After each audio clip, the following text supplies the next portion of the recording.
Shabbat Shalom à tous. Cette semaine, nous avons une paracha très particulière, la paracha de Kitissa. Le Rav Yehuda à Cohen Cook enseignait à ses élèves que les parachiotes de toute la Torah vont par couple. Et on a dans tout le livre de Shemot, dans tout le livre de l'Exode, nous avons les parachiotes qui vont deux par deux. Nous avons Shemot et Vaera qui vont à deux, qui parlent justement de l'esclavage. On a Bob et Shalar qui parlent de la fin des plaies, de la sortie d'Égypte. Yitro Mishpatim qui vont parler justement du don de la Torah et des mitzvot qu'on va recevoir justement après le don de la Torah. On a Teruma et Tetzavé qui parlent de la construction du Mishkan et du tabernacle et des habits du Kohen Gadol.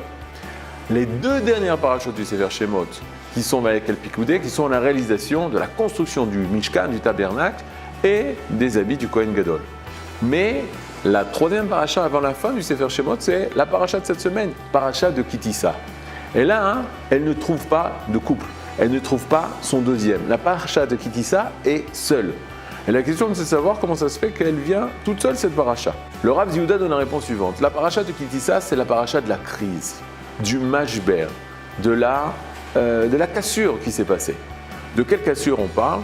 Nachon, il est vrai qu'en plein milieu de la paracha de Kitissa, on a le chet à Hegel, la faute du veau d'or. Cette crise-là, la chet du Hegel, en fait, c'est un schéma qui revient. Quel est le schéma qui revient? Il y a un principe dans la vie, dans la création, qu'Akadosh Baruch Hu a mis, qui a toujours trois étapes. La première étape, on goûte la perfection. Akadosh Baruch Hu nous fait rencontrer une perfection quelconque.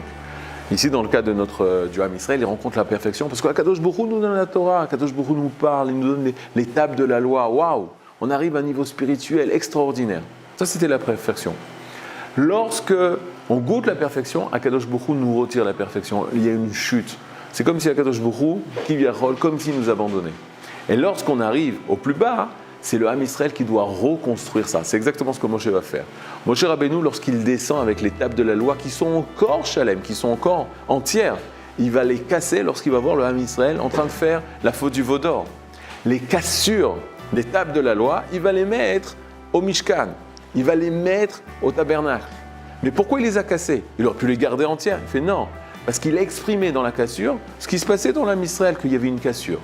Maintenant, il a gardé les morceaux des tables de la loi. Je rappelle qu'ils sont encore dans l'arche. Il faut un jour les retrouvera, Bezrat Hashem. Les cassures des tables de la loi, Shvirei Luchot, c'est-à-dire ces cassures des tables de la loi, elles sont là pour que nous, on puisse les reconstruire. Mais c'est nous qui allons reconstruire cette perfection. Il en est de même dans notre vie. La Gemara dans Masechet Nida dit que l'enfant, l'embryon dans le ventre de la mère, c'est le moment le plus parfait. On lui enseigne toute la Torah, il apprend toute la Torah. Et lorsqu'il va sortir, on lui frappe sur la bouche, on lui fait oublier toute la Torah. Donc il goûtait la perfection, et ensuite on lui fait oublier cette perfection. C'est son chèvre, c'est sa cassure.